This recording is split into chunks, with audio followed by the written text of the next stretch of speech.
Hi everybody, welcome to Bible study again for this week. We are going to do lesson 18 and we're going to look at the lives of three very amazing examples from the Old Testament. The names are Shadrach, Meshach, and Abednego. And I called this Faithfully Determined, the title of the lesson, because at some point in every day, we're presented with the opportunity to make a decision, a choice, or react according to our faith. And in those moments, we need to have determined ahead of time that given those kind of situations, we're going to choose our faith. So that's what I want us to look at. Shadrach, Meshach, and Abednego lived those kind of lives. When we studied 2 Peter chapter 1, Peter said, make every effort to live a holy life.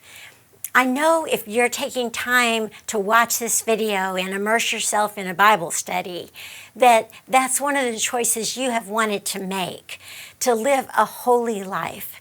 But no one can live a holy life unless they choose in advance to do that. It's much more difficult to make the decision out of your faith if you haven't predetermined that that's how you're going to live. And so we're going to talk about that today and look at an example of that from the Old Testament. There are so many distractions in our day, so many things that are urgent but not necessarily important. And knowing the difference between those two interruptions or types of events in our lives will help make it'll enable us to make better choices.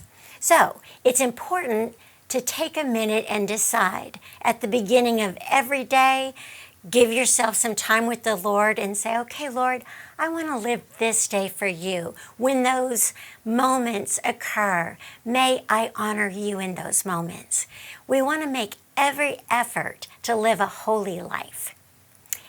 So we left last week with King David and Abigail. Eventually, David did become king, and he reigned for a long time. During King David's reign, Israel moved to a place of great power in the world. But it was really David's son with Bathsheba that lifted the nation to the highest point of its existence. Israel was ruled by kings. Remember, they'd asked Samuel, we want kings. And he said, you think you do, but you really don't. And that's illustrated in the next 500 years of Israel's history. King Solomon took the area of Judah, specifically the area surrounding Jerusalem. And when Solomon, who had asked God for wisdom, was at ruling, he brought in architects and they built amazing buildings. He brought in arts and they had an amazingly strong culture. Education improved, their armies improved, their wealth was enormous. All of that happened under King Solomon, but a lot of the reason it happened is because King Solomon, in order to build and become all of this, would go into all of the families of Israel, specifically a lot of those northern tribes that lived up north, and he would conscript some of their men to come in and aid in the construction and in the work. And eventually, those northern tribes felt like they were working not for themselves, but for someone else. As a result, when King Solomon passed away, the nation of Israel began to split. Every king Israel had was flawed, but some were more flawed than others. And so we have what is known as the 10 lost tribes of Israel. Around 722 BC, after many years of compromised faith, allowing worship of Baal, the Asherah poles, the altars to Baal, had all become part of these 10 northern tribes. The prophets preached against it and said, you have to understand, if you don't return to God and repent, bad things are going to happen. Well, sometime around 722 BC, the nation of Assyria, who was great in power and strength, invaded the northern kingdom. They took the people there captive. They enslaved the land. They basically moved in and took control of those regions that were north of Samaria. And they stayed in the land. The Assyrians moved in, and they didn't just invade the land, they inhabited it. As a result, we call these 10 tribes the 10 lost tribes of Israel, because when Assyria invaded and took them captive, they were never to be again. Those 10 tribes were lost for the rest of history, never to become again. And so that's what we refer to as the 10 lost tribes of Israel. Meanwhile, Judah struggles. They have seen what's happened to their Hebrew brothers in the northern tribes, but by this time, they had kind of decided, well, they deserved it. They didn't walk with God. Problem was, a lot of the mistakes they had made, Judah began to make as well. Eventually, the Babylonians conquered the Assyrians, and they then became the threat to Judah, sometime around 612 BC. The prophets had warned over and over again, telling Judah, you need to pay attention. What happened to the northern tribes will happen to you if you don't adjust your life and come back to walking with God. But in 605, the Babylonians did invade Jerusalem, and they took what's called the first wave of captives. Daniel and his friends were included in that first wave. The Babylonians were brilliant. You can go back and study their culture in history. They had art, they had education, they had language, they had beautiful buildings, gardens. They were a very advanced society and culture. And so the way that they came in and took a people over was to come and not worry about those who were older. They knew that if they took enough time, that in 20 years, when these young people grew up, if they influenced that group of young leaders, they would then be able to have amazing control over the land. But they hadn't really counted on the faith of the Hebrew people. So rather than re-educating this first wave, many in the first wave chose to remain faithful. Shadrach, Meshach, and Abednego were absolutely determined that even though they'd been taken captive, they were going to continue to serve and honor Jehovah God and live according to the ways that they had grown up being taught, the Jewish ways. And so the story begins. These young men, these choice young men, have been taken into Babylon, and this is how Babylon treated them. The king ordered Ashpenaz, who was chief of the court officials, to bring into the king's service some of the Israelites from the royal family, the nobility, young men without any physical defect.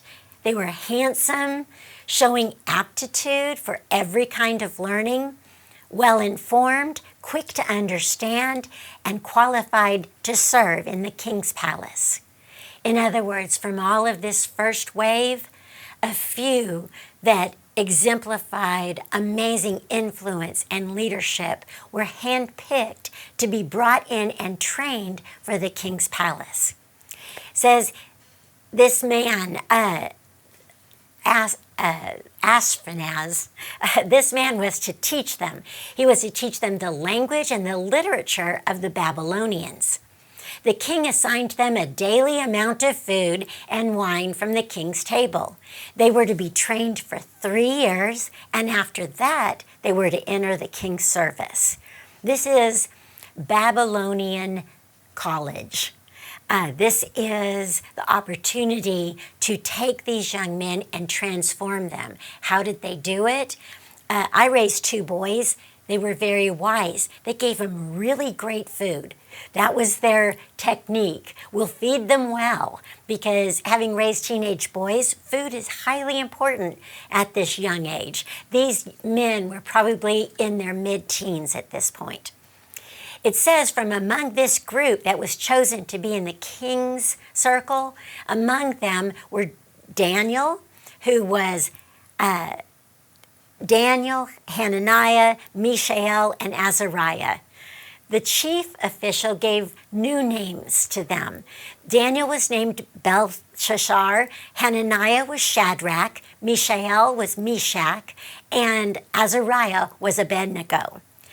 Not only did they take them away from the other people from their culture, they brought them in, they gave them a new name, a new identity.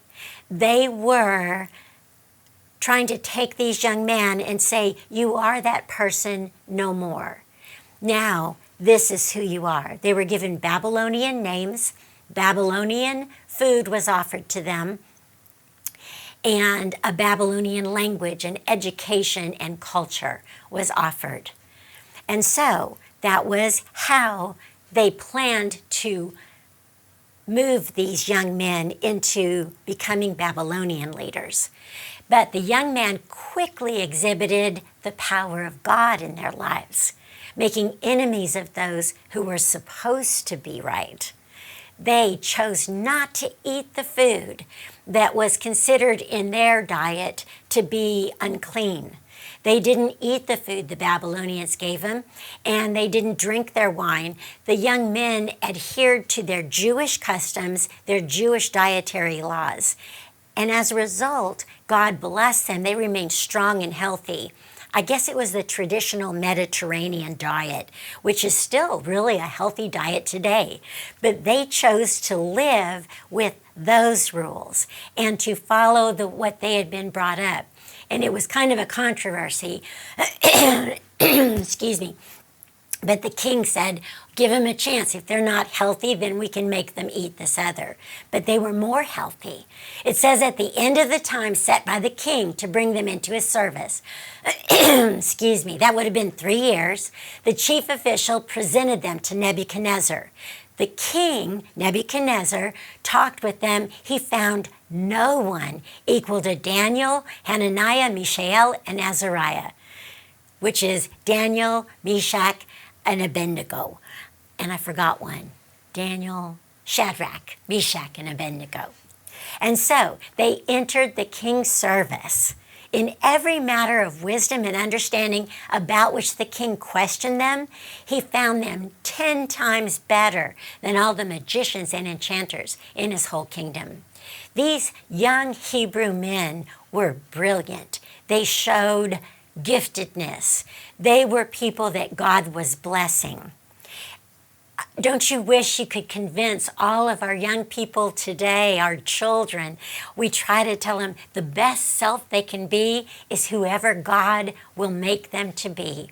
It's one of the great goals of parenting, is to not raise your kids to be who you want them to be, but help them discover who God's created them to be. And it's a fine line sometimes, but it's everything. Their best life is when they live according to God's plan for their life. And so these young men had determined that no matter what, they were going to live and maintain their Hebrew faith. And all it did was raise them to the top. So in Daniel chapter 2, we learn that King Nebuchadnezzar has a dream, and his wise men, the people, his counselors, his magicians, were unable to interpret his dream. Daniel was brought in, and he does interpret the king's dream exactly. Why? Because God has gifted him to know. God has gifted him with a wisdom beyond his age, beyond his human abilities. King Nebuchadnezzar had a dream that his wise men were unable to interpret. Daniel was brought in, and he was able to interpret. Daniel was gifted by God to know how to interpret the dream. And when King Nebuchadnezzar learned what the interpretation was, he fell to the ground and paid honor to Daniel and ordered that an offering and incense be presented to him. The king said to Daniel, "Surely your God is the God of gods and the Lord of kings and a revealer of mysteries, for you were able to reveal this mystery." And then the king placed Daniel in a high position, lavished many gifts on him, made him ruler over the entire province of Babylon, and placed him in charge of all of his wise men. And so keep in mind that this young Hebrew man has now been put in authority over the others who had up to this point been the king's primary go-tos. That created a jealousy and a rivalry and an animosity that Daniel and his friends had to live with the rest of their lives.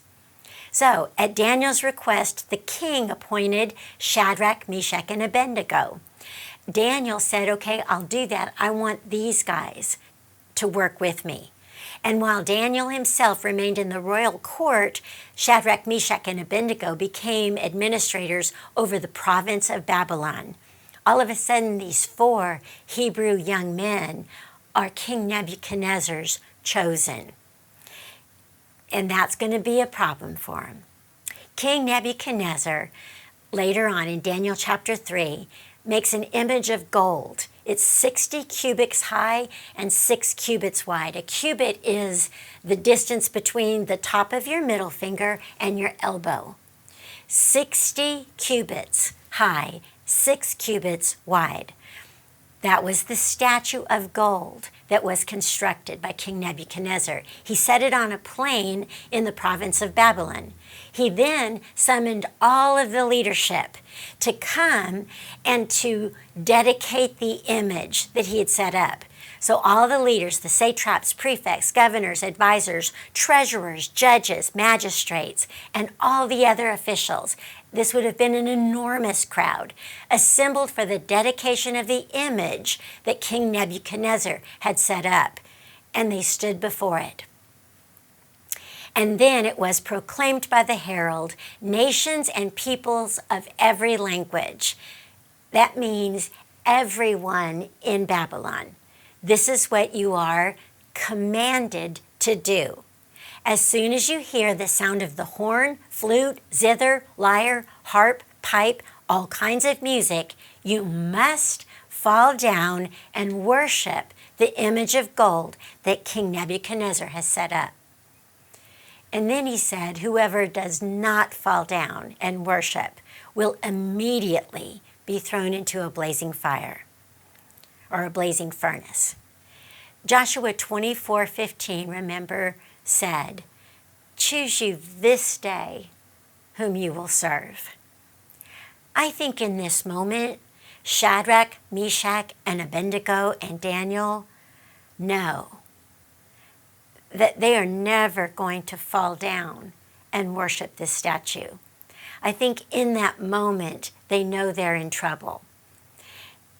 And they have to make a choice. I don't think they waited around and hoped maybe it would never happen. They might even have discussed it with one another. But they were prepared in advance to honor their God no matter what. You have to choose this day whom you're going to serve this day. Tomorrow, you'll have to make that same choice.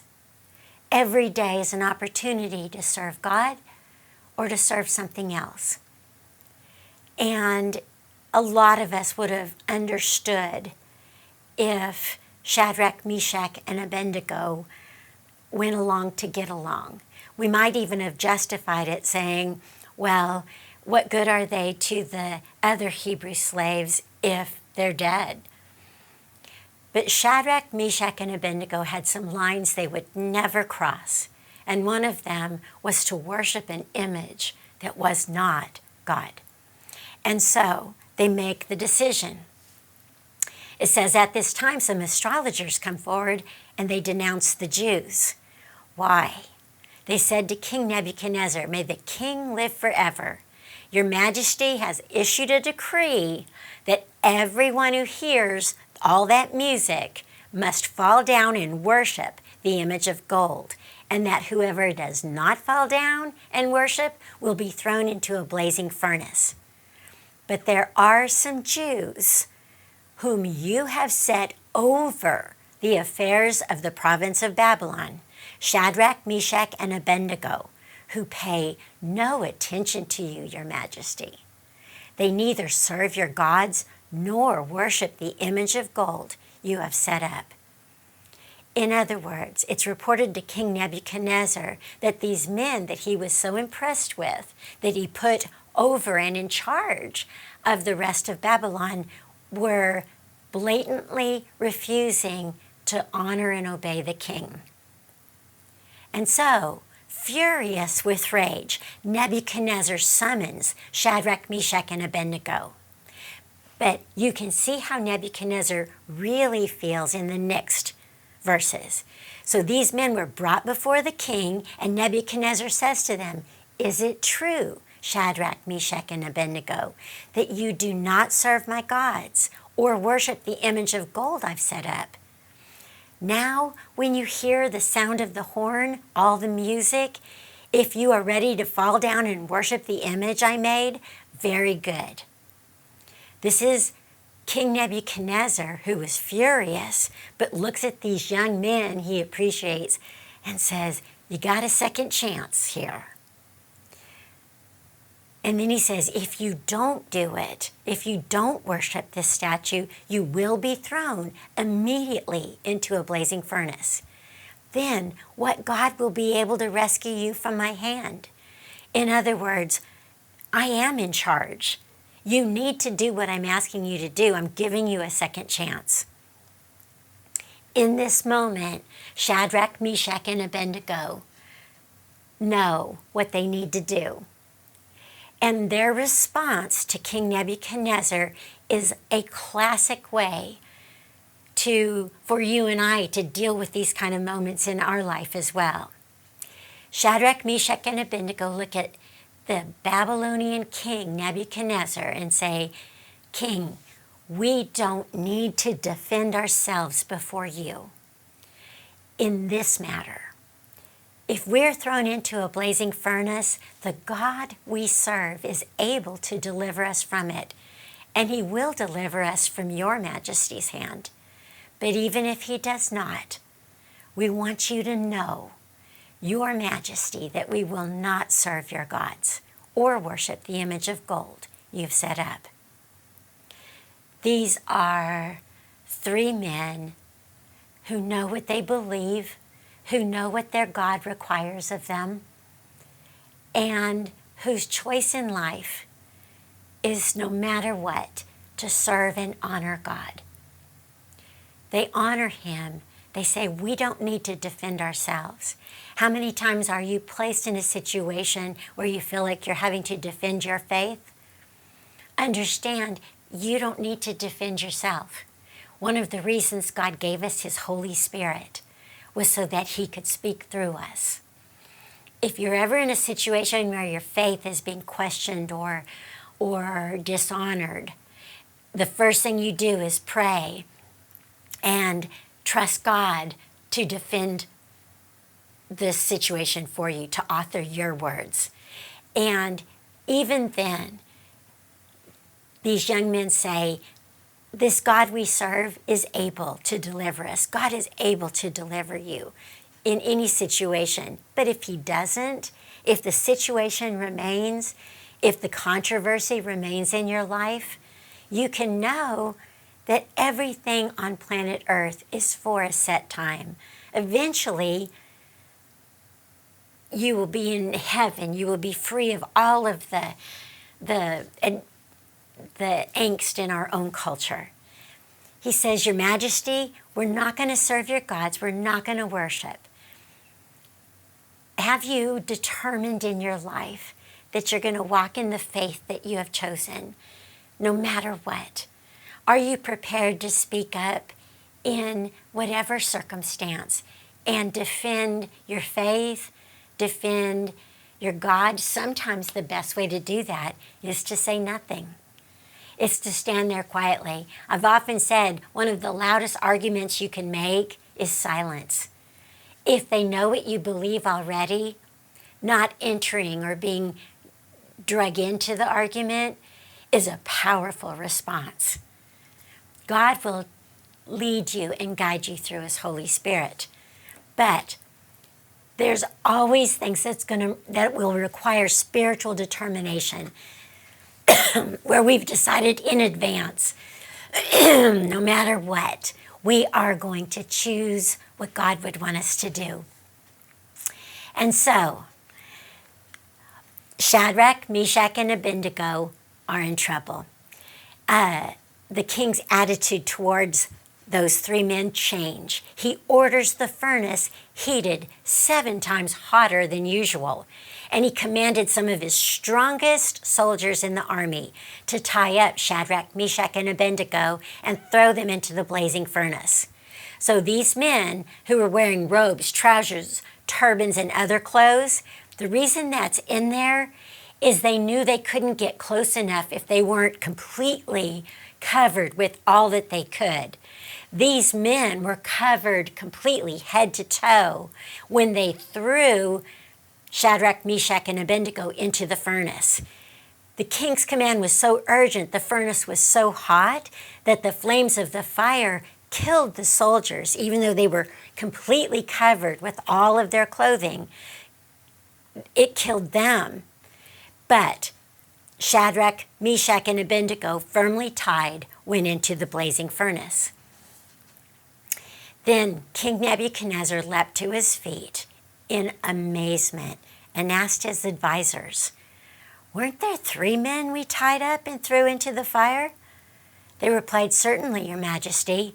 He said, "Look, I see 4 men walking around in the fire, unbound and unharmed, and the 4th looks like a son of the gods."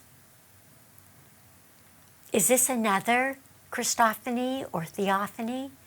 Is this another moment when Jesus Christ works and serves in the Old Testament?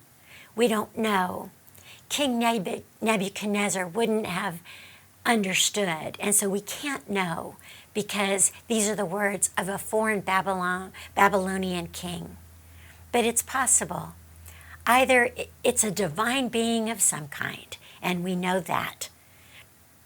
But Nebuchadnezzar approaches the opening of the blazing furnace and he shouts, "Shadrach, Meshach, and Abednego, servants of the Most High God, come out, come here." Whatever he saw, he knew he was seeing a miracle. And Shadrach, Meshach, and Abednego came out of the fire. The satraps, prefects, governors, and royal advisors crowded around them. They saw that the fire had not harmed their bodies, nor was a hair of their head singed. Their robes weren't scorched, and there wasn't even the smell of fire on them. Everyone there knew they'd witnessed a miracle. And Nebuchadnezzar said, "Praise be to the God of Shadrach, Meshach, and Abednego, who has sent his angel and rescued his servants. They trusted in him and defied the king's command and were willing to give up their lives rather than serve or worship any god except their own God." The end result of the faithfulness, the determined faithfulness of these 3 young men was that everyone that witnessed that furnace understood who the real God was, that the God that these young men worshiped was real. The same thing will happen in our lives. Our determined faith, our choices that we have already determined we will make because we want to honor God, will be some of the loudest influence we ever have in our lives. Nothing speaks louder than a commitment to God's will and word in our lives. So, King Nebuchadnezzar acknowledges that their God is the God. And he then says, therefore, I decree that the people of any nation or language who say anything against the God of Shadrach, Meshach, and Abednego be cut into pieces and their houses be turned into piles of rubble. For no other God, small g God, can save in this way. In this moment, King Nebuchadnezzar realizes that there is a Jehovah God, a creator God, and the king promotes Shadrach, Meshach, and Abednego in the province of Babylon. How important were these moments? How important was it that Shadrach, Meshach, and Abednego had determined that they would follow God no matter what? Would King Nebuchadnezzar have ever realized, this Babylonian king, ever come to realize that there was a creator God? Doesn't mean he accepted him, but it means he knew he was real. Do you know, in our world today, I'm not sure there is anything more important for Christians right now. We, people, the world, the lost people of this world, talk about our faith like it's our hobby and not the foundation of who we are. We have a responsibility in our world to help people understand who God is, that he is creator of all there is. What are you doing in your life that helps people know God is real? That's a choice to make now, because you'll have an opportunity soon.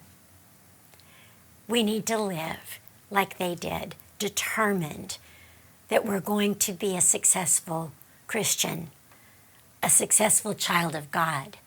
Whatever other successes or failures come with that, our first life-changing decision is to honor and serve God. The rest of life is to result out of that determination. There's a lot of cultural truths that aren't true right now. They'll be proven true because if God has said something, it will always be eventually proven as true. So we live according to what God says is true, not according to what the culture suggests might be. There is no other God. And so his word in Hebrews 11:1 is a reminder of why we study these stories from the Old Testament and why we remember the heroes of our faith. Because Hebrews 11:1 says, therefore, since we're surrounded by such a great cloud of witnesses, let us throw off everything that hinders and the sin that so easily entangles us or ensnares us, and let us run with perseverance the race marked out for us.